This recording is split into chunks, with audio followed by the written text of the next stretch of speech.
We learned at 4:50 in the evening yesterday about the governor's proclamation related to the civil emergency. I had a meeting this morning with the governor.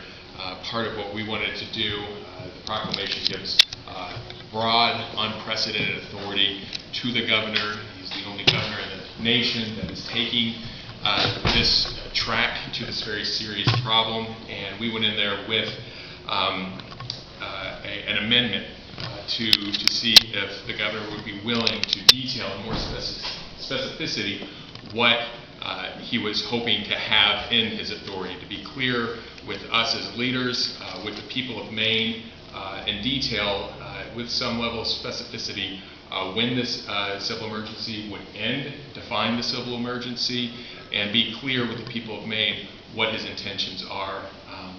That was met with a cold shoulder. He said there would be absolutely no amendment to the proclamation, and again, I think that this is another example of the governor going it alone. Governing by crisis is no way to lead, and it appears as if that is exactly what the governor is doing in this instance. And I think I'll just add that while the governor said some things that would have seemed to be valuable, for instance, that he wasn't interested in breaking the contract, and yet he talked about limiting the number of days that people get notice, which is a clear breach of the contract. He said we assumed it was going to end at the end of the federal shutdown, but was unwilling to put that into an amendment, and that he wanted to have, quote, the least impact on employees. But I think employees are very impacted at this point in time by not knowing when they might be getting a notice, when they might be laid off, what might be happening with their benefits. How is that from what was going on before? I mean, the impression I had from the unions already was that they didn't know when they might be laid off and when they might not. During a civil emergency, he can suspend rules and regulations which would change the contract. If you're going to be laid off under the contract, you know what the parameters are. This is an unknown. But if there's a 15-day notice requirement in the contract, and there's no money to pay for the person, which is why they're being furloughed, 15 days from now, things may be very different. So you think the 15-day notice should still apply even if there isn't the money there? What our intention was really in going into the meeting is to get clarity around what does it mean to have a civil emergency? What is the governor's definition of this? What are the steps he is taking? What authority does he think he has now? Again, this is unprecedented, and it's very important when this type of authority is granted that at least we understand what is the end game, what are the steps between that, and how can you better communicate with leaders and with the public about what your intentions are. So again, this is another example of going it alone. Governing by crisis is no way to lead, and this is a clear example of that. What do you worry is going to happen? We are concerned because the governor is unwilling to be clear about what new authority he is granting himself, that the books are open. You know, this is a governor that tried to shut down state government during the last budget process. The Tea Party Republicans in Congress have effectively done that. This governor sees an opportunity in that, and what we want to do, and we work very hard with our reasonable Republican colleagues to override the governor's veto on the budget to make sure that state government stayed funded and functional. What we don't want to see is what is happening in DC come here.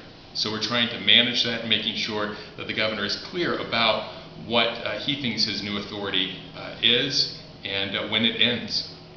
The governor sort of made it clear to us this morning that his primary motivation for doing this is for the benefit of the employees, to allow them access to unemployment benefits, to waive job-seeking requirements while they're on unemployment, and that he would rehire all of them once this is resolved. Do you have reason to doubt those intentions? Or? Well, I mean, you have to consider, does that pass the straight-face test? Again, this is a governor that tried to shut our state down. I think that's widely known and widely accepted. What has happened in Congress effectively has shut our federal government down. So I think it's very important that the governor communicates very clearly And I think that, to be questioning about what the details of the proclamation are is within our responsibility. I think that we would not be doing what would be responsible if we just said, okay, Governor, you're the first in the nation to do this. Why don't you just go do that? So this morning was all about trying to get clarity, trying to manage this together. This is a very situation for a lot of Mainers, and we want to make sure that we're staying on top of it, being responsible, and making sure that we're using the appropriate tools. This is clearly a hammer when a hammer is not needed.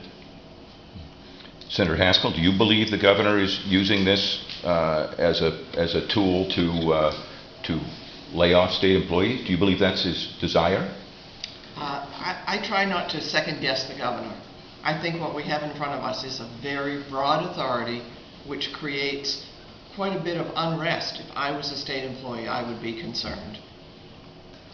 So where are you guys going to go from here? Are you going to continue meeting with the governor on this, or are you going to continue pushing him to release more information about his intentions? What we would like to do is have the governor and his staff work with the legislature. His commissioner, Millett, was in front of the Appropriations Committee yesterday, made no mention of this. That would have been the appropriate time to share with committee members, get them up to speed. We're looking for a willing partner in this. This is a very serious situation. We need to handle it like adults, and that means we sit down and we talk to each other. So propose to meet next week and ongoing, getting updates around what are the steps that the governor is taking related to the lack of federal funding, and making sure that we keep communicating with one another, because this is not going to be helpful if it continues to go the way that it just did. And we often, over and over again during the meeting, to be a partner in this, to be working with the governor, to be adding whatever value we could around this challenging time. What was the response to that offer? That was when the suggestion was made, should we meet on a regular basis, by one of the other members who was there. And we'd like very much to do that, so that we can understand, not just once you've made a decision, here's my decision, but here's the problem we're facing, and see if there are solutions that we can work on together. That's always been my understanding of how government works. Aside from the civil emergency declaration, do you think the governor and his staff have managed this properly so far? In terms of the lack of federal funding, I think one of the things that, we were asking for clear communication. That didn't happen yesterday. Again, Commissioner Millett was in front of the Appropriations Committee, could have clearly updated the committee members then. So in terms of handling it appropriately, the first thing to do is to communicate clearly with committee members, with leadership. So as it relates to the federal funding and to this unprecedented civil emergency proclamation, I think that communication is going to be the way out of this problem, and we are hoping that that can happen moving forward, but it clearly has not happened to date. Well, one other question, I guess, and I just want to clarify. Do you believe, even if it had been more clearly defined, that issuing this civil emergency declaration was the wrong thing to do? Again, it's a hammer when it's not needed. Being specific about what your intentions are is helpful. We have three equal branches of government. I think it's important that we all have that appropriate checks and balances, and I don't think we're asking too much for the governor to be clear about what his intentions are through this, again, unprecedented civil emergency proclamation.